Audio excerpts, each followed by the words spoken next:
white balance card. Now you know how pale I am objectively. This is Hard Reset, a series about rebuilding our world from scratch.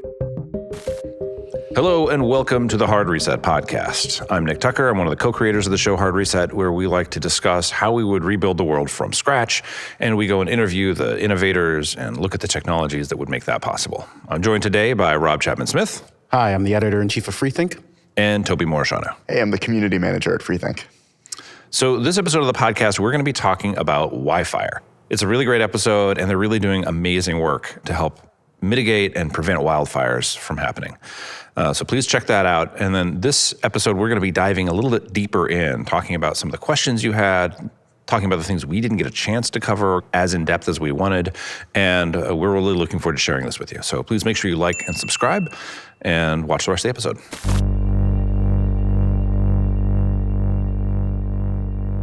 Why is WIFIRE a hard reset? And could you explain to us what WIFIRE even is as a project and technology? Yeah, so there's a lot to unpack. And one of the things about WIFIRE is there's so many different things that they're doing that it was really hard to sort of just explain it all in one. Even a 10-minute episode is not quite enough time because they're doing a lot of really impressive things. WIFIRE is a project based out of the Supercomputing Center at UC San Diego, and it's run by Ilkay Altuntaş, who is a researcher there who does a lot of amazing machine learning research. And it started out as a tool for predicting the behavior of fires. Now, in California, we have a lot of wildfires that get out of control fast. So how can you help firefighters respond to them more effectively? Can you use wind data to predict where the fire is going to go? It gets really complicated because fire is like a hyperdynamic situation where the wind affects the fire gets bigger, and it affects the wind, which then in turn affects the fire. So there are so many variables. You can't just run this on a spreadsheet and like figure it out. You have to have massive amounts of computing to try and simulate these things realistically. And that's something they can do at the UC San Diego Supercomputing Center because they have this amazing supercomputing complex. Once they started working with the simulations of fire behavior, what they started doing was realizing, well, we can actually start to predict where fires might occur so people can be more prepared. And now what they're working on with WIFIRE is how can we predict the best way to prevent wildfires? And what that comes down to is looking at the fuel landscape, looking at how much dry fuel there is on the landscape of California by using satellite data, simulating where's the most dangerous areas, where it's the most dry and has the most potential for an out-of-control wildfire, and then figuring out the right conditions to go and do a controlled burn to reduce that amount of fuel. So they're working to try and restore the balance of nature in regards to fire. And so, when they're doing this, it makes me think of almost like Smokey the Bear, but like the high-tech version of it, like only you can prevent forest fires. It's like, well, okay, these folks are taking that seriously into the nth degree. But I'm curious, when you say they're predicting where the most dangerous spots are and how dry it is, like what exactly are they measuring when they're doing those types of things? Yeah, so they have a pretty remarkable data set. What they've done is they've found a way to take all these disparate sources of data. So you have satellite imagery, you have LiDAR, you have people who are going out and doing on-the-ground surveys. They found a way to use machine learning to try to link all these different databases, different types of data, different data sources, and to create a statewide database of all this information about the state of our forests and our wildlands in California. Got it. So yeah, and if you look at their map, they have like a three-dimensional map of every tree and every bush and and you can see where in what regions how much fuel there is on the ground and how much of it is trees and how much is below the tree canopy and all that. It's an incredible amount of data. And so why was this a hard reset episode? Yeah, so the reason it's a hard reset episode is that they're taking a totally new approach to preventing fire. In California, and really in the entire American West, we've had this policy of every time there's a fire, we go and put all resources that we can to extinguish it right away for the last 100 years.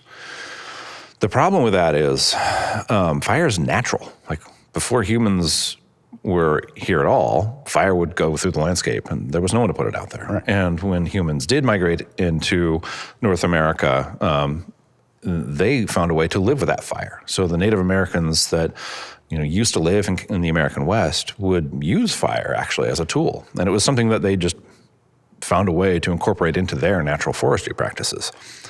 Well, European settlers really messed that up. Long list.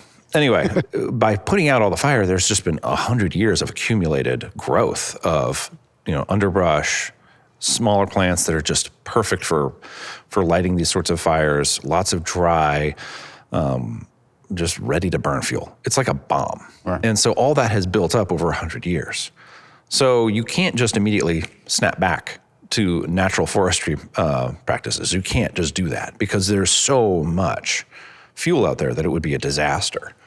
And even if it was not a total unmitigated disaster, it would be, it could be like a lot of little disasters. Like if you're a wine grower in Napa, right, you might have things to say about the person doing controlled burns upwind from you. Right. And that smoke can affect your crop. So there's all sorts of very complicated factors.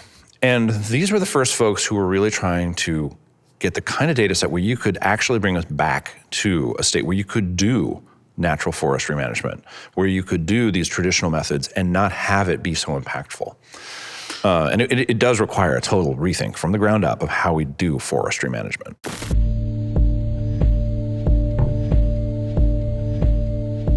So I wonder, in terms of, you say this is a total reset for how we manage fires. I wonder what some of the details look like in terms of scale. Are we talking about more people? Are we talking about more foresight in terms of planning, in terms of schedule? Like, what are some of the specifics that go into that? Yeah, it's all of that. So it's like everything. It's definitely more people, because you can't do a controlled burn without a lot of people out in the forest. We went to film in the Osceola National Forest in Florida, where they do controlled burns really regularly. And they have this amazing section of the forest where they have these 1 acre lots, and some they burn every year, some they burn every 2 years, some they burn every 4 years, and some they don't burn at all. They're like controls. So this is a long-running scientific experiment. I want to say it's been 40 or 60 years that they started doing this project. So over the last 40 or 60 years, they've been understanding how does fire interact with the ecosystem here. And it's a very different story when you set fire to a lot that's been burned within the last year. It behaves very differently than the one that's been 2 or 4 or more years. So we went to go and film this, and it is an incredibly labor-intensive operation because you don't want this to get out of control. Right. That's the most important thing. So if we were to do this across the entire state of California, you could imagine that would take a long time. Right. And the conservative estimate is that if we were to do this in California, it would take 10 years of burning 1 million acres a year to get us back to a relatively natural state. Man. Well, you also wonder, in contrast to the costs of letting the status quo exist. I mean, you've had entire towns burned down. You've had, lots of people displaced and have to be housed and sheltered and stuff like that. You've had economic shutdowns when there's, fires or smoke even going over these huge economic centers and stuff like that. So I'd be curious to see how it balances out. Yeah.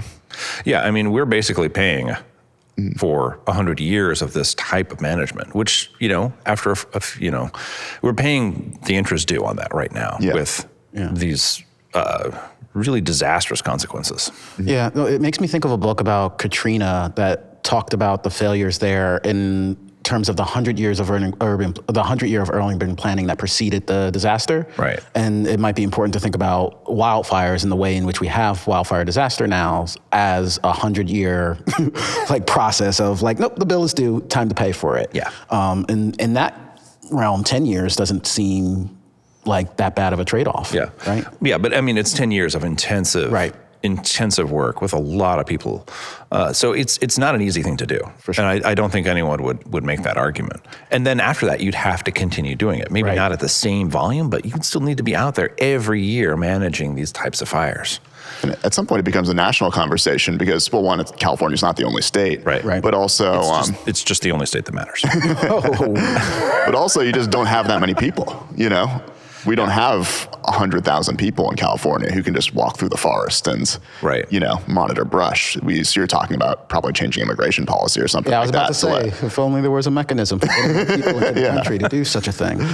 Yeah. But I mean, I think these are, it's interesting. We are seeing such a disruption in the agricultural world where we see more automation in agriculture, where we're seeing, we have an upcoming episode on a strawberry picking robot, and we have more and more of that happening, those innovations coming. What's going to happen to that labor force? Right.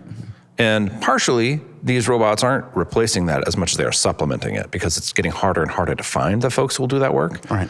But at a certain point, there is going to be a labor disruption. And I have to wonder if it becomes more appealing for someone to take the job where they would be working in the forest, managing fires over the long term than moving from town to town to do migrant farm work. So I think there is a more appealing option with really, honestly, a huge advantage in terms of advancement up into, ag sciences and natural forestry management techniques that doesn't really exist for a lot of these other jobs. Yeah, part of me has always wondered about, I think there's been a decline in civic service in general in the United States, broadly speaking. And part of me wonders, what would be the good civic projects to, try to encourage people to do and maybe give some monetary incentive for them to do it. And this seems like one that makes a ton of sense to, apply efforts to. And I always wonder, what's the blockage to getting those types of energies coordinated towards something like this. I'm curious, how well known is projects like WIFIRE amongst the California government and things like that, people who could potentially make those priority decisions to be like, hey, this is important, we need people to actually help out here? Yeah. They're working with Cal OES, which is the Office of Emergency Services in California, and they're working with them to help change our forestry management and provide tools. So I know they're working with people at that state level. They're also working with other states as well. So they're definitely working with the right folks to make those kind of decisions. There's also just a question of political will for these very large projects. I mean, this is a huge jobs project, right? If you were to employ a few million people to do this sort of work across this entire country, that would be extremely expensive. You can't just make that decision as, a small, agency. You would need a statewide Manhattan Project kind of mobilization to make that happen. Yeah. Do the National Guard or Army sort of enter into that conversation at all? I suppose it could. I don't really know. Yeah. But I think there is just a manpower question here. I think also there is a opportunity to rethink jobs in this country, right? We're seeing more and more automation in general, not just among migrant workers and people working in agriculture, but every level of our economy is seeing more and more automation. And more people, I think, are going to start wondering, what can I do as a human that a robot can't? Yeah. And this is actually one of those things that I think humans will, A, do better, and B, enjoy more. It's not unfun being out there. When we were filming with these folks, it was kind of a lot of fun. Yeah. Driving around in these forests and seeing how this all works. With fire. Just like when I was a kid. No.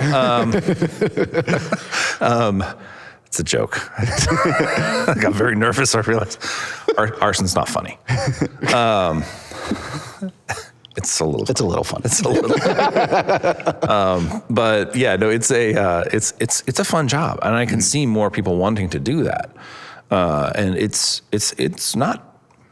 It's not unappealing to do these sorts of jobs. Well, something I was thinking about was, with GPT-3 and a lot of AI is taking over sort of surprisingly jobs that are kind of software based, or at least amplifying the power of one person to do what would have been the role of multiple people before, in terms of writing, in terms of art, in terms of code, And it's interesting because I guess it was interesting. I hadn't thought of this before, but apparently, people did in the 70s and 80s.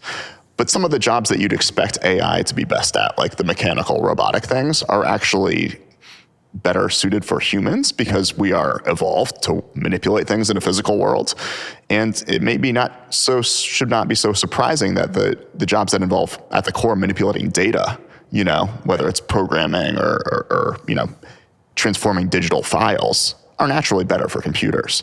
So when you talk about something like walking through the woods and picking up stuff and setting fires, that's not a great job for a robot, but it could actually be a great job for a human. Or maybe, there's some middle ground where it's we have, robotic assisted people so that we need fewer people and they're more capable of handling more ground or something. For sure, yeah. I mean, there's also robots out in the field doing this, monitoring this, gathering data. There are drones flying everywhere.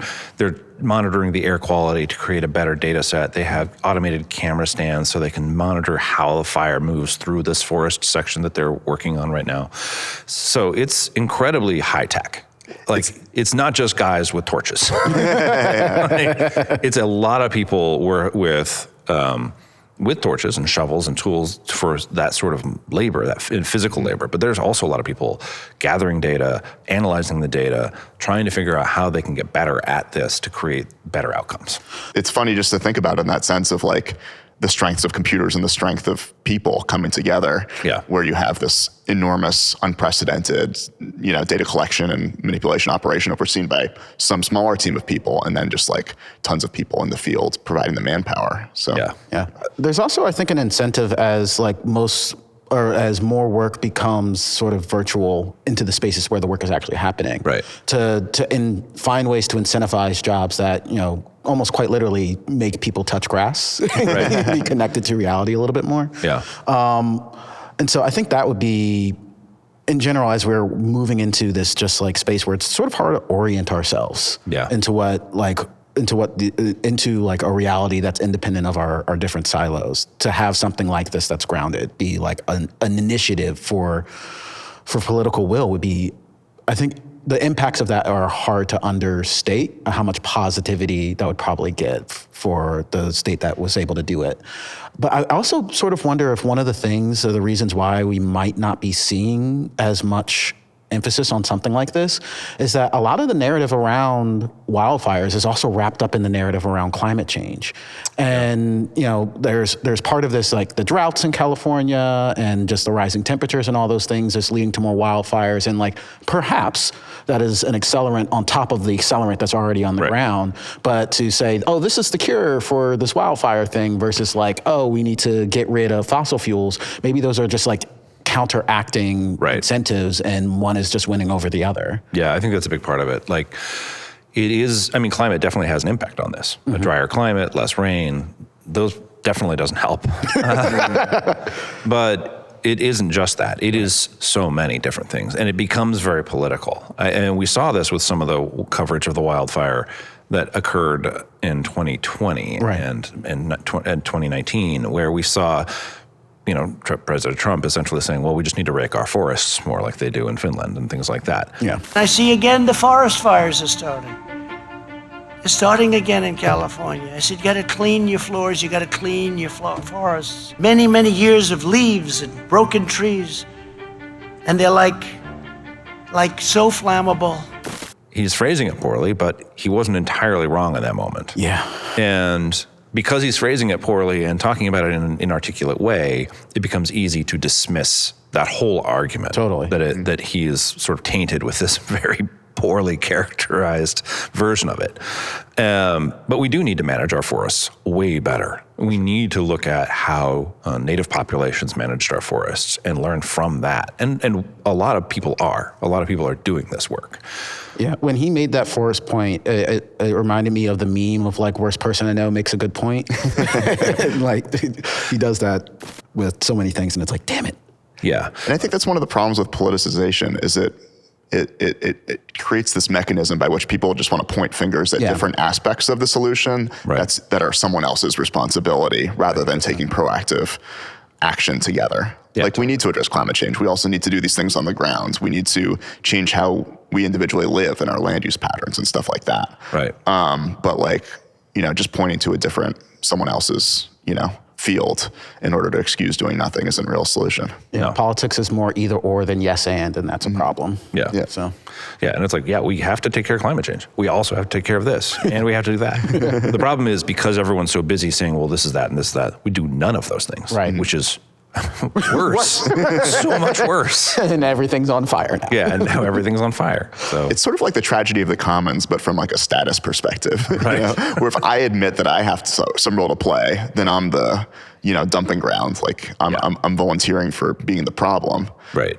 But if nobody volunteers to do their part, then we all end up worse off. So I'm curious, from a standpoint of these hard reset episodes, one of the things I really loved about this, and we don't talk about this much on the podcast, but the interview shots in this are gorgeous. Like some of my favorite interview shots in the entire episodes of run of the series. I'm curious though, the wall of computer monitors. That is amazing. Absolutely insane. Yeah. But do they actually use those things for actually, like information, or is it pretty? It's a little of both. They have so many tabs open. Yeah, they have a lot of tabs. It's funny you say there's such great interview shots. Mike Rossetti, who is off camera here, actually filming this right now, was the director of photography for the shoot down in San Diego with those giant monitors behind him. Nice. And Adam Yafai from Chicago flew down to Florida to meet me there, and he filmed the interviews there and some of the footage at the controlled burns. So they should get a ton of credit for that. But yeah, I definitely also agree. These are a lot of fun to shoot. The beautiful visuals. The UC San Diego Supercomputing Center is bananas. They have these giant screens. They do a lot of great data visualization. In these places, they have just immense amounts of computing resources dedicated to how do you do a interactive 3D model. They work with people who use LiDAR data to like find ruins in the Andes and all sorts of amazing things. These giant screens really do help with. It was a bit of a running joke as we were filming in UCSD. Like every time we turned a corner, there was like an array of 6 or 8 monitors on a wall. And so I just had to make a joke about it. I think we make a couple of jokes about that in the episode because it was just like, I guess no one here just has a Dell monitor. That's just not good enough. Right. How executable and how scalable is this solution? Like, what are sort of the ways in which this can become sort of real? So it's very scalable and very doable because they do this already pretty well on the East Coast of the U.S. Not to say they do it perfectly and everywhere, but there are already folks that are way ahead of us as a state. I say us as a Californian. I got what you're putting down. But there are lots of states that have a much better grasp on how to do this. If you go to Florida and the Osceola National Forest, they are doing a much better job of this because they had a disastrous fire in these regions that prompted a change in policy. So I think it's very doable. We have proof of concept in a lot of these other regions. And it just takes a matter of political will to make it happen. I mean, are we doing it? Because, I mean, obviously this project already exists. What scale is it being done at now versus the need? Yeah, I think we are doing controlled burns in California. Unfortunately, we're just not doing them at the scale that we need to do. And part of what WIFIRE is doing is trying to change the rate at which you can do them. So if you were going to go and do a controlled burn, if you're a forest manager who is trying to burn off some of the fuel that's accumulated in your forest, you have to do a ton of work analyzing ahead of time. You have to set a date. You have to make these predictions about what the weather will be like. You have to figure out how you're going to set all these variables. And then on the day, if the weather is not exactly what you predicted, you can't do it. Yeah. So it's a roll of the dice. You do all this work, and then you can't actually do the thing that you need to do. Yeah. And what WIFIRE is trying to do is turn that around. So it can say, hey, listen, here's the place that needs a controlled burn. Here are the right conditions for it. When these conditions are met, do the burn. How quickly do they have to mobilize? Well, if you're responding to the weather, you know, it could be a couple of days. Our weather prediction is not super accurate beyond a day or two at this point, right? So you definitely have to have kind of resources on call ready to go. So it's not as though you could just, have a 3-week lead time on these things. You really do have to be able to turn on a dime to respond to the weather more than anything, because that's what drives a lot of the conditions that make these safe or unsafe to have. Right. I mean, as a good example of this, when we were trying to film with the crew in Florida, we had to change the flight a couple of times and reschedule, and they weren't sure we'd actually be doing the burn on that day because the weather kept changing day to day. So they're very reactive to the weather, as you would hope, right? You wouldn't want them to be like, well, I don't care if it's not raining. I'm going to do the burn anyway. Right. I'm glad they're doing that, but it does make scheduling a film shoot real complicated. Right. And I imagine it makes scheduling the actual activity itself very complicated as well. But if that's your job, if you're on call for that and you have that scheduled kind of built into the way you manage your workforce, then I think that's a doable thing. And we have on-call services in this country. We have things like ambulances. And police and firefighters. And there's that spectrum of urgency, but we definitely have people who are on call for things. But yeah, I think it's definitely doable. It's just a question of how do we get that, that political will and that momentum behind it as a movement.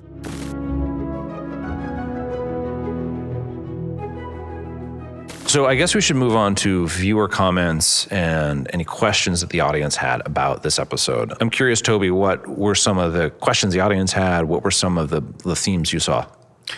There were a lot of good questions, a lot of really thoughtful ones. It kind of varies, the tenor of the comments from video to video. But people brought up a lot of examples from around the world. One question that came up a lot is about the role of herbivores and natural wildlife in regulating the undergrowth and stuff like that. Yeah, it's a great question. So that's a huge part of it. The other part of it is that a lot of animals rely on fire. So absent human intervention, forests would burn all the time because lightning happens, all sorts of other things that could spark a fire. And many species have evolved for that. Many species of plant have evolved for that. Many species of animals have evolved for that. And when we were in the Osceola National Forest, we were touring a lot that had been burned, I think, a month before. And it was full of birds and all sorts of other woodland critters. So it was definitely something where the animals were thriving, even though there was a regular introduction of fire to this. Do animals eat the underbrush? Yeah, sometimes the wrong animals eat the underbrush is the problem. That the presence of lots and lots of underbrush that we continually build up over a year might introduce the wrong kind of predators, or allow certain types of predators to have more cover as they hunt other animals down to an unsustainable population level. So there's all sorts of things that can be impacted there. Do large animals is there anything else that can kind of clear that? Not at the level we're talking about. We're not talking about a lot of grass. Mm-hmm. That is a problem. There are fast fuels like grass that need to be, eaten and munched by ruminants like cows or whatever. But a lot of these are things like shrubs, bushes, small trees, and there's not really an animal that can kind of graze our forests and bring that down. Mm-hmm.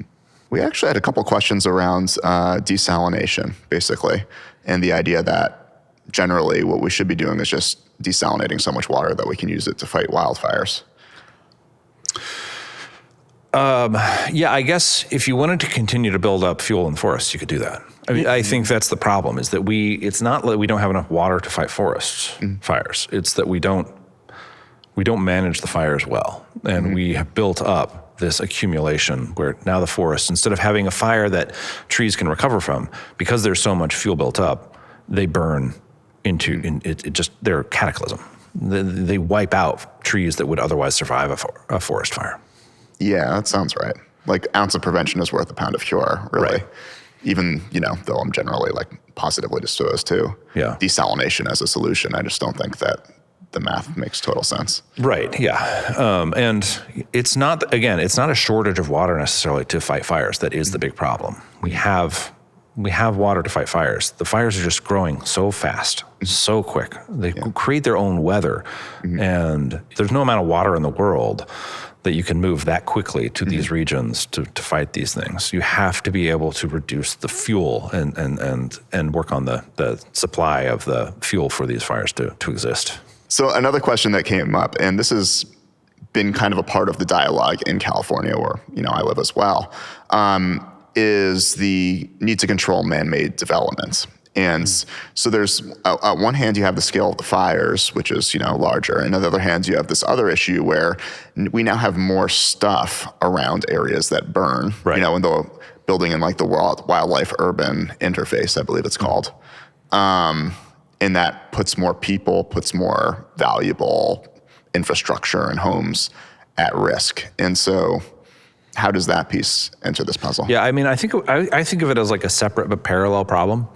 I think you still have the problem of a fuel buildup, even if there's no town built in that forest. So even if no one lives there, even if there is no human infrastructure to be damaged by this fire, it's still going to be a hot, disastrous fire because we have 100 years of fuel built up. In the places where we do have homes, communities that are built in these, this sort of interface between human-built infrastructure and wildlands, they are definitely the most at risk. And I do think there has to be something done in terms of encouraging people to build in ways that are more fire resilient.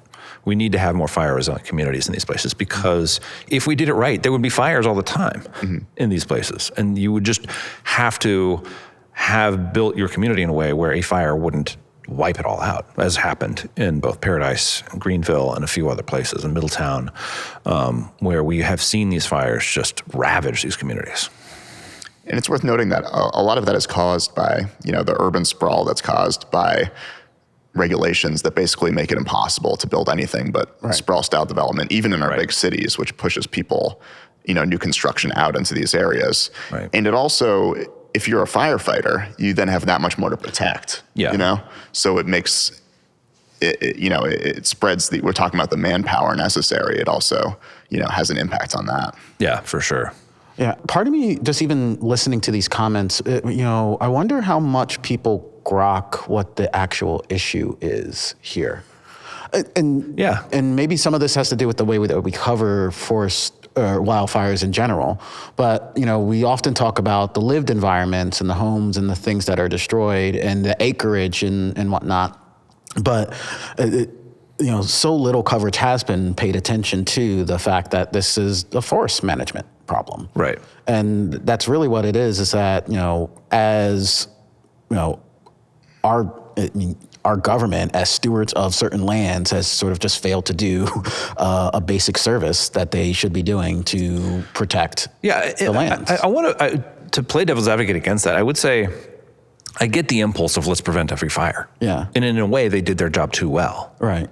So if that's your intention, and it's a good one, to protect all these homes and communities in the forest, I don't think anyone foresaw how this would result in this really disastrous chain of events where we have just built up this massive amount of fuel. Right. So in their defense, the people who are managing our forests didn't do this maliciously or out of... No. They just did it because that seemed like the right thing to do, and without thinking about the second and third order consequences. And to your point, that's also we couldn't predict the magnitude and the scale of this, right? So it didn't seem like they were making a meaningful trade-off necessarily. It's like, we got this under control. Right. Lo and behold, we don't. Right. And now we have to deal with the impacts of this. Yeah, exactly. And I think one of the other issues is that we've always had new problems that are going to evolve over time in society. Sure. But one thing we've also done is we've sort of tied our own hands in some cases with, you're talking about all of the work that needs to be done just to address, some acres of land in California when we have so much of it. And it's like some of the tools that we would ordinarily use to adapt to new situations have been constrained by not imagining the scale at which we would need to use them. For sure. And firefighting is a profession and a discipline that has been slow to change as well, where the way we manage and fight fires they still use a shovel and an axe and water, and these are and they use them for very good reasons, which is that they work, and know they're going to work. Like, you don't have to worry about rebooting your axe, right? It just works. A smart axe sounds like a terrible product. Like, this stuff works. You can rely on it, and in a situation where you are fighting a fire, you do not want to have to troubleshoot it. Right. So I'm glad that we have really well-defined and relied upon tools, but there are new tools that are coming online in terms of using drones to monitor for these things and prevent that. And that's been a little bit slow to be adopted, slower than I think you would see in other industries. Right. But more and more we are seeing that. They are starting to use different tools to monitor and fight fires as well. There's also an active debate, and I don't know enough about it to weigh in on it personally, but between whether we put too much money towards aerial firefighting and stuff like that, where we have planes and helicopters that dump water on it, and people sometimes criticize that as just being ineffective compared to these more preventative measures or things like that. Yeah, I wouldn't know enough to weigh in on that, but I also would say I wouldn't want to stop doing that when you have a fire threatening a community. Right. It's anything you can do to prevent that from happening is a worthwhile investment. I think it's a yes and. We also have to prevent them. We also have to do the preventative work. And even if we do that, we're still going to need to have people who can respond to fires that go out of control and are going to have consequences we don't want. Totally. We have a few comments, interestingly, from people who claim to work with the Forest Service or have worked. They do not agree with each other. So, what do you do when there's multiple whistleblowers? But there's one person who says that I worked with the Forest Service for years and it's all a waste of money. A lot of these controlled burns get away from things and it's just a bottomless pit of money, blah, blah, blah, blah. Well, controlled fires do get out of control. Yeah. And that has happened. It's happened recently, and it has started fires. So all the more reason to spend the time up front analyzing the right conditions to have them within. We're not currently able to do that because WIFIRE isn't the standard for this yet. Which isn't to say it's a panacea either. Mm-hmm. There will always be some element of risk to this. It's not a perfect solution. There isn't a perfect solution. There's just trade-offs. Mm-hmm. I think I just quoted Chandler. You did just quote Chandler. Wormed his way in there, man. Yeah. It's true. It's true, though. But it's a very true thing. Yeah, and he's just quoting Thomas Sowell. So. Oh, well, there you go. And then on the other hand, someone says, I spent 3 years fighting fires out west, and prescribed burning and resource management burning are the best tools out there. And they date all the way back to when Native Americans ran these lands. Yeah. Yeah, and I mean, I believe in both those statements. Mm-hmm. I think they can both be true from different perspectives. Mm-hmm. One thing I'm sort of interested about is we keep going back to how the Native Americans managed the lands. At the same time, there was a time before Native Americans. Mm-hmm. And is it just a question of at some point, a natural equilibrium is going to be reached one way or the other? Like, what is the natural state, quote unquote, before Native Americans were there? Yeah, I mean, fires would occur regularly before Native Americans were in North America. And you can find evidence of that and looking at how, even if you can't find direct evidence of it, you can find indirect evidence in it and how animals have evolved and how plants have evolved to require fire to survive. Mm-hmm. You cannot have those animals otherwise. If you have animals that require the kind of clear open area underneath the forest canopy to survive, they couldn't have done that in a regime where there is no forest fires. Mm-hmm. Because over time, that area is going to be overgrown with small underbrush, which is what happens in some of these places. And that's why we see certain types of birds going extinct, because these places are perfect for their predators. So there's indirect evidence right there that we need to have had these over time regularly occurring in these forests. Yeah, well, that also gets to a question of, with some of these, I mean, these fires are bad, but they're bad in a lot of different ways. And natural disasters in general that are a little bit hard to sometimes pin down. But the fact that we live close to these things amplifies the danger, right?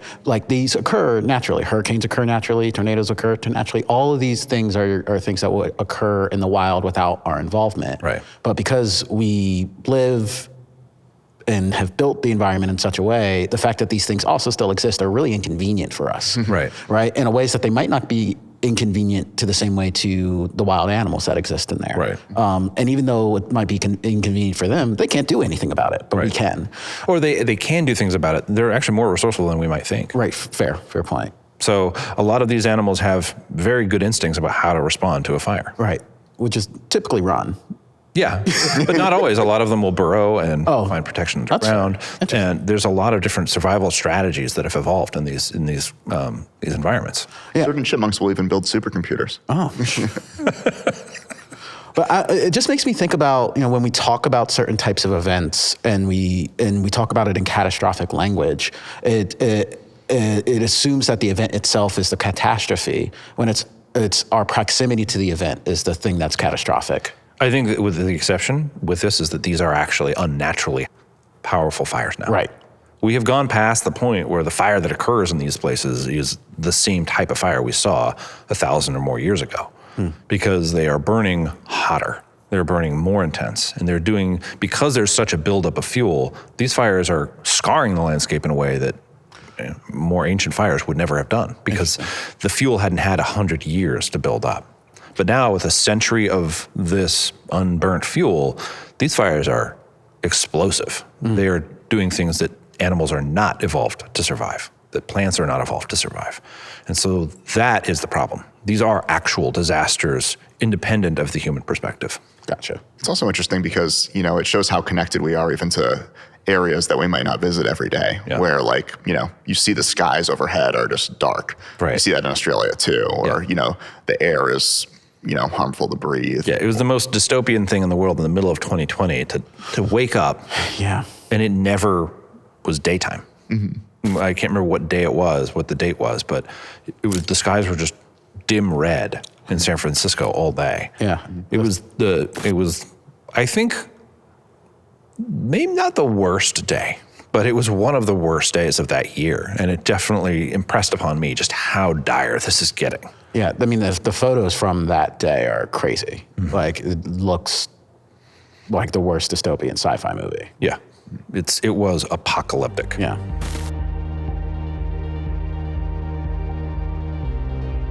You mentioned, you wish you could have spent more time talking about why we don't do this right now, or why this isn't more widely used. And I'm curious, how you would have executed that in the episode. And part of me thinks about, people like California's Governor Gavin Newsom, very media savvy person, clearly has his eyes on the presidential Run. On a presidential run, either 2024 or later. I'm curious, would you approach to interview him to see what he thinks about something like this, even if he's aware of something like this? So I think that's a great question. I definitely would be open to interviewing someone like Gavin Newsom. I think it would take someone at the governor level or above, even at the national level, to be able to get the kind of resources to make this a possible solution. I think that it's something we need to think about as almost like a public works, like a almost New Deal style public works initiative. Like, this is a huge undertaking to be able to do this at the scale we need to do it. And you can't really say, well, why hasn't Governor Newsom done that? Or why didn't Jerry Brown do this, or whomever? It's such a big deal. It needs to be everybody. We need to get more people involved in this. There just needs to be more public awareness, which means people need to start paying attention to these stories outside of fire season when there aren't active fires happening. We need to start thinking about this ahead of time. And there needs to be just a political groundswell around fixing this. And if you can fix this in somewhere like California, that is a incredible investment you're making in terms of, improving our climate situation, improving our environmental situation, improving our water situation. But it takes just a tremendous amount of will to make that kind of investment. I'm texting Gavin right now, and he's getting back to me. I will say, just like as a resident, people talk about it a lot, and I've certainly seen Gavin Newsom standing in front of a burned down town saying this cannot happen anymore and stuff like that. And some programs are happening, but it's, everything's more difficult than it seems. Right. And sometimes, I'm not super familiar with the politics around, preventing wildfires, but sometimes you have different interest groups or different communities who want different approaches, who have a different solution in mind and stuff like that. And that all kind of like, everyone wanting to solve the problem in one way or the other ends up sort of colliding, and you get this sort of, can I say clusterfuck? Yeah. Yes. Okay. Clusterfuck is a wildly appropriate term. Yeah. So from the issues I've been involved in, sometimes that's what you get, is that there's so many cooks in the kitchen that you end up not, doing one thing that's as effective as it could be. Yeah, I mean, this is the problem of politics, is that there's too many cooks and weirdly too few coalitions. Right. So we just end up being in this stasis of just not really getting anything solved. Yeah. While everything else burns and it looks like the meme, this is fine. Like that is the state of things now. I'm curious, did you have anything that you were close to doing that would be able to answer that question in the episode? I wouldn't say that we dove too deep into that when we started putting this episode together. I would say that we definitely wanted to talk about how people might get involved. That's a perennial topic that we look at, because our audience definitely is a DIY audience. They want to try things out of their own. It's very hard to try a controlled burn on your own, but Please do not. It also might be why the wildfire stuff doesn't perform as well. It could be that. Because it's not DIY. Right. Well, we did have actually one other video a few years ago about like communities that were fighting fire with fire in California on a more small scale. Right. Like this was specifically a town that wanted to clear out brush around itself to make it more fire resilient. Right. So if you are in that area, it might be worth looking into seeing if there's any sort of volunteer efforts where you could be one of those boots on the ground. But, Yeah, and you can advocate for political change and try and get more of these policies put in place. That's absolutely something you can do. And you can look at forestry as a career. I think that a lot of people coming out of college are going to be looking at a job landscape that's very different. And forestry is cool. There's a ton of science that is still being defined and understood. It's a job that engages, I think, every sense that you have. You're out in the forest, you're managing things, you're also thinking critically in an office where you're working with data and trying to find solutions to really tough problems. And it's a very cool field to get involved in. So I hope more people will think about forestry seriously. And I hope that more people will start to demand that we have a better forest management regime put in place. That's something we see interest with on our channel. Like sometimes I've asked, like, in the context of remote work, like, would you rather be remote or in an office? And a fair amount of people are like, I don't want to be indoors. I want to be working out in the world, Yeah. And I think there's a lot to be said for that. Yeah. And if you want to have a meaningful impact on the world, you couldn't ask for a much better opportunity than that. Yeah.